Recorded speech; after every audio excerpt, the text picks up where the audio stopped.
Hi everyone, in front of me I've got Realme 5i and let me share with you how to show battery percentage on the status bar in this device. So first of all we have to enter the settings and now let's scroll down in order to find the battery. Let's tap on it.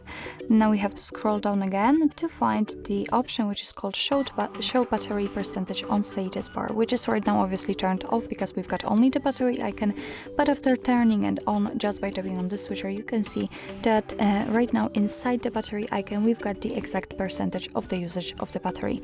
Obviously you can turn it off the same way, but let me leave it like this. So actually this is it. This is how to show battery percentage in the status bar in your Realme 5i.